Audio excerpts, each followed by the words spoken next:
There are wars that end with victory parades and treaties signed in grand halls, with dignitaries shaking hands across polished tables, while photographers capture the moment for history. And then there are wars that end the other way, the kind that don't finish so much as exhaust themselves, the kind where both sides look up one day from the wreckage of everything they built and realize that the thing they were fighting over has long since been destroyed in the fighting, and all that remains is the question of who gets to stand in the ruins and call themselves the winner. The Sovereignty War was the second kind. It had lasted 11 years. 11 years of fleet engagements across 40 star systems, of colony worlds changing hands 3 and 4 times before being rendered uninhabitable by the effort, of supply lines stretched to breaking, and then broken, and then somehow stretched again by the specific desperation of civilizations that had committed to completely to stop. The Vael sovereignty had started it. That much was not in dispute. They had arrived at humanity's outer colonies in the war's first month, with a fleet of 200 warships and a diplomatic communication that was, in the Vael tradition, simultaneously a declaration of intent and an offer: submit to sovereignty authority, accept a junior partner status in the Vael's expanding territorial network, and the fleet would go home. Refuse, and the fleet would demonstrate the consequences of refusal. Humanity had refused, not because they had 200 warships to match the Vael's. They had not.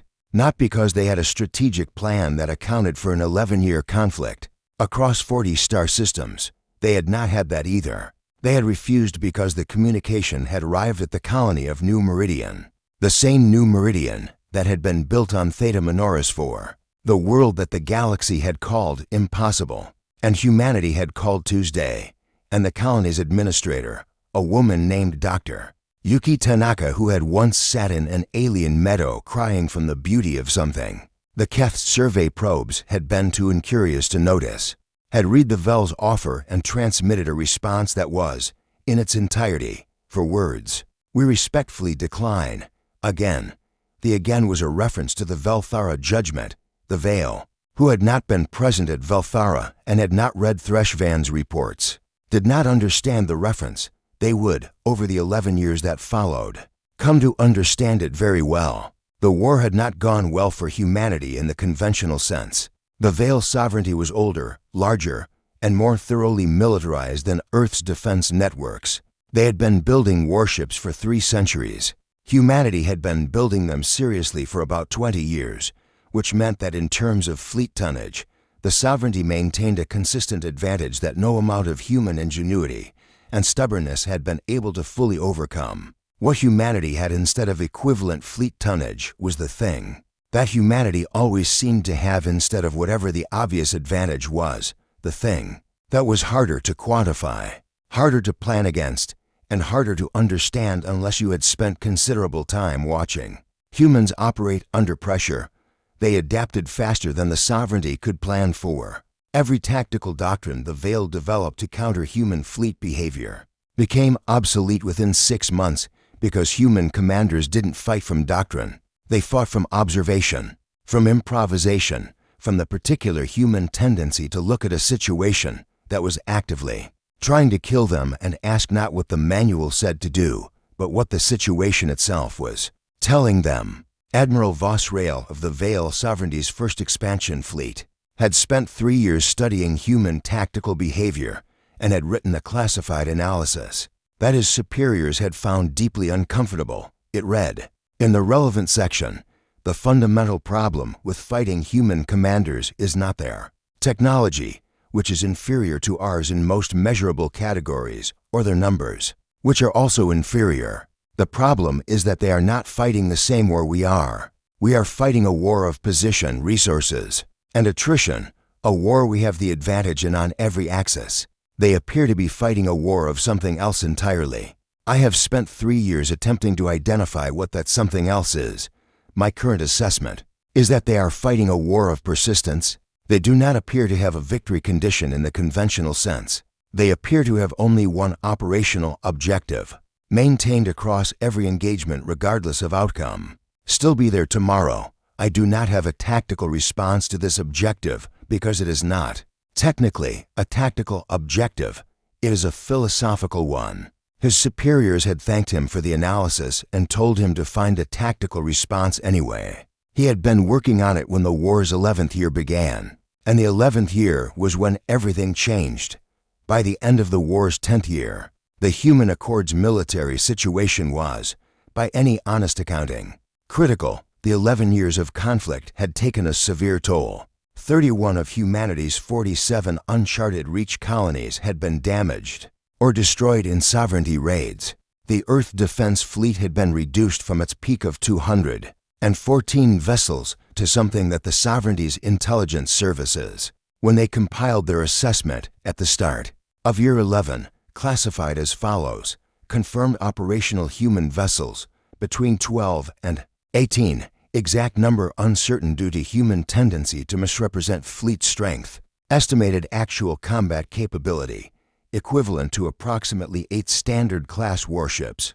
Assessment: the human military force is no longer capable of sustained offensive operations. Recommend transition to final suppression phase. The final suppression phase was the sovereignty's term for the last stage of a war they were winning, the methodical elimination of remaining resistance, colony by colony, until nothing was left that could meaningfully oppose their authority. Admiral Voss-Rael was assigned to lead it. He had, by this point, spent 14 years studying human behavior. He had more direct experience with human military operations than any other officer in the sovereignty fleet. His tactical record against human forces was the best in the fleet, not because he had won every engagement, but because he had lost fewer than anyone else and had learned more from the losses than anyone else had thought to learn. He accepted the assignment. He assembled his fleet, 40 warships, which his analysis of the remaining human force suggested was approximately 5 times more than necessary, but which he had requested specifically because his 14 years of experience had taught him that with humans, sufficiency was always a more complicated calculation than it appeared. He was, as it turned out, still underestimating, not the human fleet. His assessment of the human fleet's conventional military capability was accurate. There were, at the point when Voss-Rael's fleet began its final suppression operations, exactly 14 human vessels still operational. Most were damaged. Several were running on reduced crews because there simply weren't enough trained personnel left to staff them fully. He was underestimating something else. He was underestimating what 14 ships crewed by people who had been fighting for 11 years, who had watched 31 of their colonies burn, who had buried friends and rebuilt settlements and buried more friends, and who had decided on approximately day 1 of the war that stopping was not something they were going to do. What those 14 ships and those people were capable of when they were finally, genuinely, with no strategic ambiguity remaining, fighting with their backs against the wall. The first 3 suppression operations went as Voss-Rael had planned. 3 colony systems, lightly defended, their human garrisons withdrawing before his fleet arrived to avoid casualties they couldn't afford. He documented each one with the precise professional thoroughness that had characterized his entire career, noted that the withdrawals were consistent with his model of human tactical behavior, and moved to the 4th target on his list. The 4th target was Hope's Edge. Hope's Edge was the system that contained the metamaterial deposits that had been, in the war's early years, one of the primary strategic objectives of the sovereignty's campaign. The deposits were still partially operational. The human engineering teams had managed to keep limited production running through 8 separate sovereignty raids over 10 years, each time rebuilding what had been destroyed with a persistence that Voss-Rael had documented in detail and still found, after 14 years, slightly difficult to categorize neutrally. Hope's Edge was also, his intelligence indicated, defended by exactly 1 human vessel. 1. He sent his fleet in expecting to be done in a matter of hours. The vessel defending Hope's Edge was called the EDS Endurance. It was 11 years old. It had been in continuous active service for all 11 of those years, which in the context of the war meant it had been repaired so many times, and with such a variety of salvaged and improvised components that the sovereignty's technical analysts, reviewing their sensor data afterward, would describe it as less a warship and more a philosophical argument about what the word ship could be stretched to mean. Its captain was Commander Yara Okonkwo, 41 years old, born on New Meridian, the colony on Theta Minoris 4, which meant she had grown up on a world that the rest of the galaxy had collectively decided was impossible, and had absorbed through simple childhood experience the lesson that the rest of the galaxy's assessments of what was possible were not always reliable. She had commanded the Endurance for years. Before that she had been its first officer for 3, and before that its tactical officer for 2, which meant she had been on this specific ship for 9 of the war's 11 years, and knew every system, every quirk, every limitation, and every hidden capability of a vessel that had been rebuilt from near destruction 3 separate times and was currently operating at 63% of its original design specifications. When Voss-Rael's 40-ship fleet arrived at Hope's Edge, Commander Okonkwo was on the bridge. Her crew of 61, reduced from the ship's standard complement of 90, because there weren't enough people left, were at their stations, and the EDS Endurance was exactly where Voss-Rael's sensors said it was, holding position between his fleet and the Hope's Edge colony, not hidden, not retreating, just there, waiting. Voss-Rael studied the sensor readings for a long moment. One ship damaged, 60% effective capability at best, based on the emission signatures his sensors were reading. He opened a standard suppression communication channel and transmitted the Sovereignty's final terms to the human vessel, EDS Endurance. This is Admiral Voss-Rael of the Vael Sovereignty First Expansion Fleet. You are instructed to stand down, withdraw from Hope's Edge system, and transmit your unconditional cessation of hostilities to the Sovereignty Command frequency. You have 30 minutes to comply. Non-compliance will result in the destruction of your vessel and the immediate occupation of Hope's Edge colony. Voss-Rael out. He leaned back in his command chair and waited for the response he expected. In his 14 years of experience, human commanders in this tactical situation, 1 vessel, 40 opponents, no reinforcements available, responded one of 2 ways. They withdrew, preserving their crew for continued resistance elsewhere, or they acknowledged the terms and requested conditions for surrender. The response from the EDS Endurance arrived for minutes later. It was not either of those things. Commander Okonkwo's voice came through the communication system with the particular quality of someone who has been awake for a very long time and has stopped performing calm and arrived at the real thing. Admiral Voss-Rael, this is Commander Yara Okonkwo, EDS Endurance. I've read your terms. I want to respond to them, but first I want to tell you something, because I think you should know it before you make your next decision. A pause. We are not going to withdraw. We are not going to surrender. I know how that sounds from where you're sitting. 1 ship, 40 of yours. The math is not complicated. But I need you to understand that the math is not actually the relevant variable here. The relevant variable is this. Hope's Edge colony has 12,000 people in it. I have 61 people on this ship.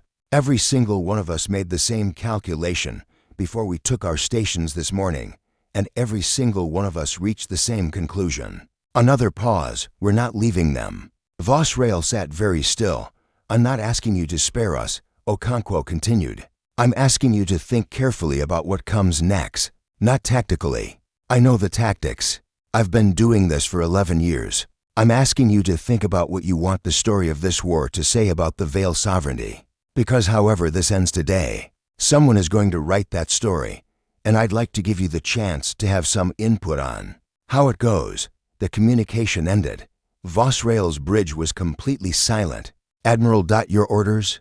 Voss-Rael did not answer immediately. He was rereading his own tactical analysis from 3 years ago. The part about philosophical objectives, they do not appear to have a victory condition in the conventional sense. They appear to have only one operational objective, still be there tomorrow. He looked at the sensor reading of the EDS Endurance. 1 ship or 61 crew, 63% operational capacity, still there. After 11 years, still there. The 30 minutes expired. Voss-Rael had not given an order. His tactical staff had exchanged glances and said nothing because Voss-Rael was the kind of admiral whose silences were not empty and whose staff had learned to wait them out. At minute 32, he transmitted a response to the EDS Endurance, Commander Okonkwo. This is Admiral Voss-Rael. I have received your communication. I am extending the compliance window by 6 hours. I am doing this not because I am uncertain of the tactical outcome, which remains unchanged, but because I believe the communication you transmitted deserves a response more considered than a weapons order. Voss-Rael out. On the bridge of the EDS Endurance, Commander Okonkwo read the response twice. Then she turned to her first officer, a tall man named Lieutenant Commander James Chen, the grandson of Ambassador Chen Wei, who had once declined a galactic court's verdict and gone on to build an empire in the space. That was supposed to be his punishment. 6 hours, she said. Yes, Commander, he's thinking. Yes, Commander, she nodded slowly. Then we give him something worth thinking about. What followed over the next 6 hours was one of the stranger episodes in the war's 11-year record. The EDS Endurance, a single damaged human warship holding position between a 40-ship sovereignty fleet and a colony of 12,000 people, began transmitting, not weapons fire, not tactical maneuvers, not the standard military communications of a vessel preparing for combat. Information, specifically, everything that the Human Accord's contact teams had compiled over 23 years of careful, patient relationship building with the 18 species of the uncharted reach. Population data, cultural records, agricultural developments, medical advances achieved through the combination of human knowledge, and the biological diversity of species that the sovereignty, like the Keth before them, had surveyed as irrelevant and consequently never learned anything about, and buried in the transmission, carefully flagged so that anyone paying attention would find it.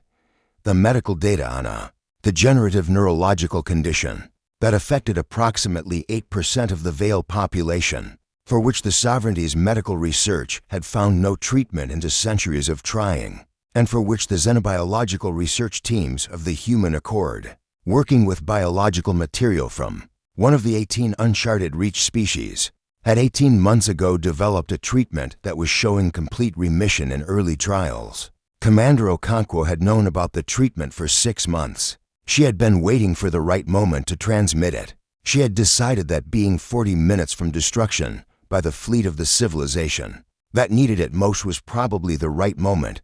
Voss-Rael received the transmission. His communications officer flagged the medical data section immediately, because 8% of the Vael population meant that the communications officer himself had a family member with the condition, as did Voss-Rael, as did approximately 3 members of his bridge crew, as did an estimated 40 million Vael citizens.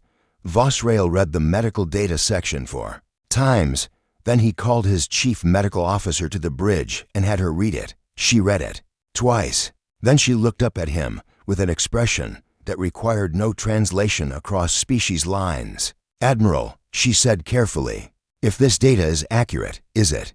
She looked at it again. "The methodology is sound. The trial data is consistent with what I would expect from a genuine treatment. I would need laboratory verification to be certain, but..." She paused. "It appears to be real." Voss-Rael was quiet for a long time.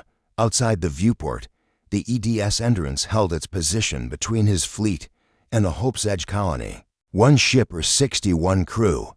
Its position between his fleet and the Hope's Edge colony. 1 ship, 61 crew, transmitting medical research that could change the lives of 40 million of his people instead of preparing for the battle they both knew was coming. He thought about Commander Okonkwo's communication. "I'm asking you to think about what you want the story of this war to say about the Vael sovereignty." He thought about 14 years of studying human behavior, about the philosophical objective, about still being there tomorrow. He thought about the fact that a human commander, with 40 sovereignty warships 30 minutes from opening fire on her, had chosen to spend her last hours transmitting a medical treatment for her enemy's disease, not as a negotiating tactic, not as a desperate gambit. He had read enough human behavior reports to know the difference. She had transmitted it because they had it, and the Vael needed it, and that, to a human, was apparently a sufficient reason to share it even with the fleet that was about to destroy you. Voss-Rael picked up the ship-to-ship communication channel. "Commander Okonkwo," he said, I have received your full transmission. I would like to discuss it. I am requesting permission to come aboard your vessel." The silence that followed lasted 11 seconds. Then Okonkwo's voice, "Permission granted. Admiral, I'll have someone meet you at the docking port." The shuttle from Voss-Rael's flagship crossed the distance between the two vessels alone.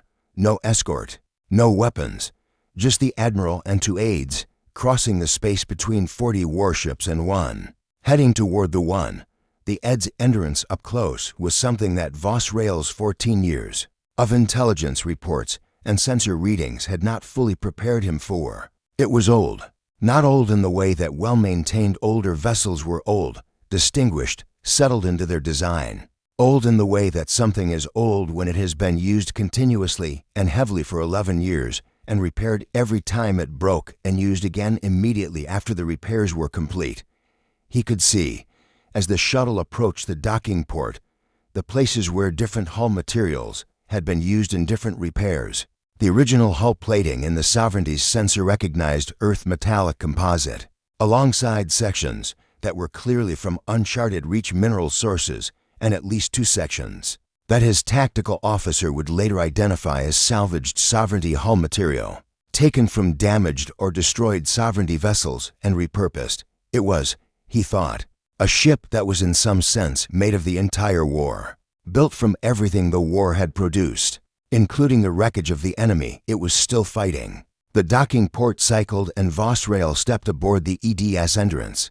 Commander Okonkwo was waiting for him. She was taller than he had expected, or perhaps it was simply that she stood in a particular way. The way that people stand when they have been carrying something very heavy for a very long time, and have gotten so accustomed to the weight that they no longer notice themselves standing straight under it. She was 41 years old. She looked, Voss-Rael thought, like someone who had been awake for 11 years. She also looked completely, genuinely unafraid. Not performing courage. He had seen performed courage in 14 years of war, and it had a different quality from the real thing. This was simply a person who had made her decisions and was at peace with them. She extended her hand in the human greeting gesture. He pressed his palm against it. "Admiral Voss-Rael," she said. "Thank you for coming." "Commander Okonkwo," he said. "Thank you for the transmission." She led him through the Endurance's corridors. They were narrow. The ship had been designed for a crew of 90 and currently housed 61, but the corridors still felt occupied, still felt used, in the way that spaces feel when the people in them have been there long enough to make them their own. There were photographs fixed to the corridor walls. Personal photographs, he realized. Crew members' families. Landscapes from worlds he did not recognize. A child's drawing, fixed carefully beside a door with what appeared to be adhesive tape, showing a crude representation of a spaceship, and below it, in a child's handwriting, the words "Come home." He stopped and looked at it. "Ensign Reyes' daughter," Okonkwo said quietly, following his gaze. "She drew it on his last leave, 3 years ago. He keeps it there so he sees it every morning." Voss-Rael looked at the drawing for a moment longer. A child's drawing on the corridor wall of a warship that had been fighting for 11 years, Hope. He thought, not the planet, the thing, the specific human thing that seemed to persist in the most inhospitable environments with the same stubbornness that their colonies persisted on impossible world. They reached the Endurance's small briefing room, a round table. He noticed it immediately. The same configuration he had read about in Threshvan's reports, about Ambassador Nair's negotiations. No elevation, chairs at equal height, a room designed for conversation rather than hierarchy. She sat across from him. Her first officer, Lieutenant Commander Chen, stood near the door. "The medical data," Voss-Rael said. "You had it for 6 months, yes. Why did you wait?" She considered the question with the seriousness it deserved. "Because transmitting it earlier would have looked like a negotiating tactic. I wanted you to receive it when it couldn't be anything else." He processed this. "When it couldn't be anything else," he repeated slowly. "You mean when you had nothing left to negotiate with?" "When we had nothing left to negotiate with," she confirmed. "When the only possible interpretation was that we were giving it to you because you needed it, not because we wanted something in return." He was quiet for a moment. "What do you want in return?" She met his eyes steadily. 12,000 people, she said. That's all. Let the colony go. Whatever happens to this ship, whatever happens to this war, let Hope's Edge go. And if I agree, then 40 million Vael citizens get a treatment for a condition that has been killing them for 2 centuries, she said simply. And 12,000 people on Hope's Edge get to watch their children grow up. And you and I both get to tell the story of how that happened. She paused. I think that's a better story than the other one. Voss-Rael sat for a long time. He thought about his tactical analysis, about philosophical objectives, about the difference between a victory condition and an orientation, the thing that pointed a civilization in a direction and kept it pointing there regardless of what the tactical situation said. He thought about the child's drawing in the corridor. Come home. He thought about 40 million Vael citizens who had a family member who might come home to them differently now, more fully, more present, without the slow erosion of the condition that had been taking pieces of them for years. He thought about what it meant that a human commander, with his fleet 30 minutes from firing on her, had transmitted that data not as a weapon or a bargain, but as a gift. Commander Okonkwo, he said. Finally, I have been studying human behavior for 14 years. I have written more analysis of human tactical and strategic decision-making than any other officer in the Sovereignty Fleet. I have tried, for 14 years, to understand how humans think and what they want and what they will do in any given situation. He paused. I was wrong about almost all of it. She waited. Not about the tactics, he said. The tactical analysis was accurate. You fight the way I described. You adapt, you persist, you treat every failure as data rather than verdict. He paused again. I was wrong about the why. I thought the persistence was a survival mechanism. I thought it was stubbornness, or pride, or the specific psychology of a species that had survived enough extinction events to develop an automatic resistance to stopping. He looked at her. It isn't any of those things, is it? She looked back at him with the expression of someone who knows an answer but is willing to let the other person find it. It's care, he said quietly.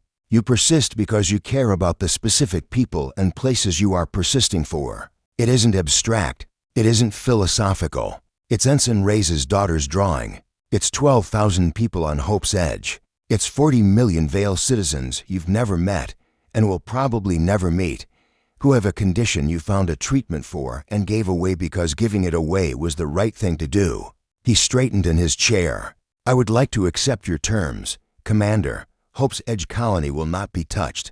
I will need time to verify the medical data with our own research teams, and I will need to transmit a full report to Sovereignty High Command before any formal cessation can be agreed.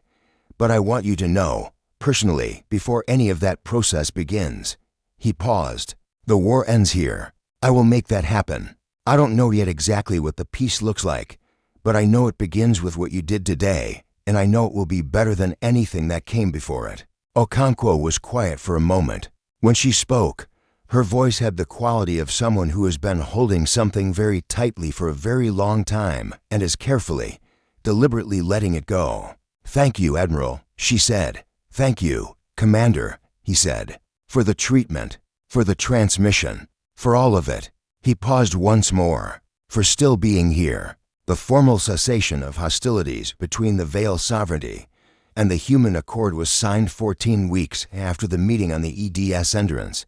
It was signed not on Vael Station, not in the sovereignty's capital, not in any of the grand ceremonial spaces that galactic diplomatic tradition called for. It was signed at Commander Okonkwo's quiet suggestion and Admiral Voss-Rael's immediate agreement. On the EDS Endurance itself, in the small round-table briefing room where the people had had a conversation that neither of them had planned and both of them would remember for the rest of their lives, the signing ceremony was attended by 43 people, the same number as the human delegation at Vael, though nobody mentioned this until Threshvan's successor. As Galactic Historical Observer noted it in the official record 3 years later, and the coincidence became one of the small, satisfying details that historians love. Voss-Rael signed for the sovereignty. Okonkwo signed for the Human Accord, though she noted in her personal log that she felt slightly fraudulent doing so. since the human Accord had significantly more senior diplomats than a combat commander, and she had suggested several times that Ambassador Nair would be a more appropriate signatory. Ambassador Nair had declined, citing what she described as the obvious correctness of having the person who had actually ended the war sign the document that said it was over. The terms of the peace were, in the galactic diplomatic community's assessment, unprecedented.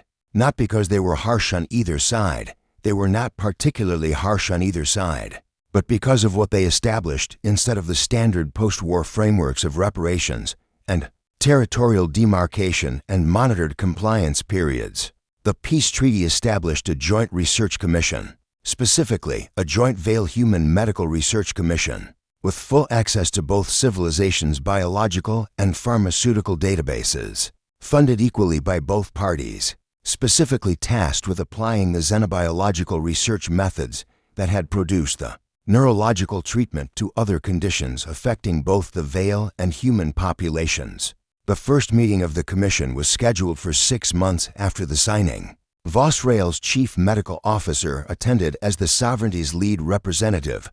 Dr. Tanaka attended as the Human Accords. They had met once before, briefly, during the shuttle crossing and docking process, and had immediately begun talking about xenobiology with the specific intensity of two people who have found someone who understands what they are excited about. They talked for 4 hours that first commission meeting. They solved 2 problems that had been open questions in both their fields for over a decade. They scheduled the next meeting. Before the first one was over, the treatment for the Vael neurological condition entered full clinical deployment 18 months after the peace signing. The first patients to receive it included, through a coincidence that Voss-Rael did not arrange, but also did not prevent, the younger sister of the communications officer, who had been on his bridge when the medical data transmission arrived from the EDS Endurance. She recovered fully. The EDS Endurance was officially decommissioned 2 years after the war ended, retired from active service with full military honors, in a ceremony that was, by general consensus, the most heavily attended decommissioning in Earth Defense Fleet history. Admiral Voss-Rael attended as the sovereignty's personal representative, which was also unprecedented and also not commented upon in the official record because it seemed, to everyone present, simply correct. Commander Okonkwo gave a short speech.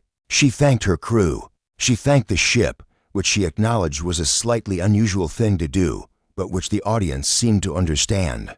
She mentioned Ensign Reyes' daughter's drawing, which had been carefully removed from the corridor wall and would be, she said, preserved in the Human Accord's historical archive. She did not mention Admiral Voss-Rael by name in the speech. She mentioned instead what he had done, the 6-hour extension, the shuttle crossing, the conversation in the roundtable room, the decision he had made. She described it, carefully and honestly, as an act of genuine courage, not the courage of combat, which she said she had seen plenty of and respected entirely, but the other kind, the courage of changing your mind when the evidence demands it, of admitting that 14 years of careful analysis had missed the most important thing, of crossing the space between 40 warships and one unarmed vessel to have a conversation that nobody in your chain of command had authorized because you had decided the conversation was more important than the authorization. Voss-Rael, sitting in the front row of the ceremony's audience, listened to this description of his own actions with an expression that his aide would later describe as the specific discomfort of a being who is being accurately understood by someone else. When the ceremony was over, he found Okonkwo in the reception that followed and said, "You were generous in your description." "Of what?" "I did. I was accurate," she said. "You were both," he said, "which I find is a human habit." She smiled. Chen Wei used to say that accuracy and generosity are the same thing. If you're paying enough attention, your grandfather, Voss-Rael said. He had read the file. The ambassador who declined. The same. His grandson was on your ship, Lieutenant Commander. Chen, my first officer. There is something. Voss-Rael paused, searching for the right word in a language that was not his own. Something that I do not have a word for in Vael. The way things connect across your generations. The way a decision made by one human 30 years ago produces a person who makes a different decision 30 years later, and both decisions are recognizably from the same source. Okonkwo considered this legacy, she said. That's the word. Or maybe just continuity. The sense that the things we do today are in conversation with the things that were done before us, and the things that will be done after. Legacy, Voss-Rael repeated. Yes, that. He paused. You have a great deal of it. We've had a long time to accumulate it, she said, and a lot of practice deciding what kind we wanted. The child's drawing, Ensign Reyes' daughter's drawing, the one that had stopped Voss-Rael in the corridor of the EDS entrance, and made him understand something about the difference between a tactical objective and the thing that made a tactical objective worth having, was placed, as Okonkwo had promised, in the Human Accord's historical archive. It was given its own case, in the archive's permanent collection, with a small placard that identified it and its context. The placard was written by Thrushvan's successor, the Galactic Historical Observer, who had noted the coincidence of the 43 signatories, a Keth scholar named Vael, who had inherited Thrushvan's practice of paying careful attention to things that other people had decided were not worth watching. The placard read, a child's drawing, made by the daughter of a crew member of the EDS Endurance, affixed to the vessel's interior corridor wall for 3 years of active service. During the Sovereignty War, the drawing depicts a spacecraft and contains the words "Come Home" in the handwriting of a child, approximately 5 years old at the time of creation. It was observed by Admiral Voss-Rael of the Vael Sovereignty during his crossing to the Endurance for the conversation that ended the war. He described it, in his official post-war report, as the moment I understood what we were actually fighting against, not a fleet or a civilization, or a tactical doctrine, but the specific human refusal to accept that any person, or place, or future, is beyond the reach of care. The drawing is preserved here because it is, in the assessment of this archive, one of the most significant military artifacts of the Sovereignty War, not because of what it is, because of what it stopped.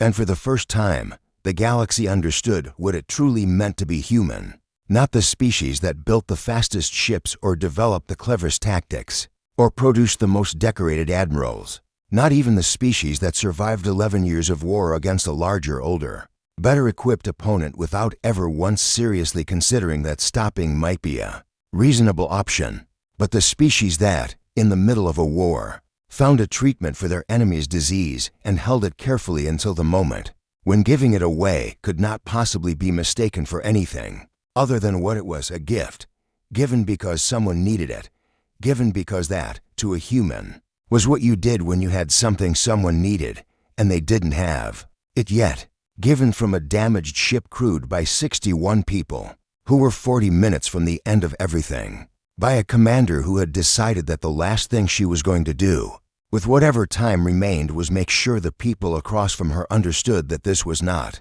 the kind of species that stopped caring about you just because you were trying to kill them. They had fought for 11 years. They had lost 31 colonies and hundreds of ships and thousands of people. They had rebuilt and continued and rebuilt and continued with the particular stubbornness of a species for whom stopping is simply not a category that the brain processes as an option. And in the end, what had ended the war was not a military victory, not a strategic masterstroke, not the exhaustion of one side or the triumph of the other. It was a transmission, sent from one ship to 40, containing a medical treatment for a disease that was slowly taking pieces of 40 million people, sent not as a weapon or a bargain, but as the simple, stubborn, indestructible human insistence that if you can help, you help, even now, even here, even this. Come home. If this story moved you, if you felt that specific pride that comes from recognizing something true about what human beings are capable of when they decide that caring about people is more important than winning, then you are exactly where you belong. Subscribe to HFY Legends, new human stories from the stars, every week. We will be here. We always are.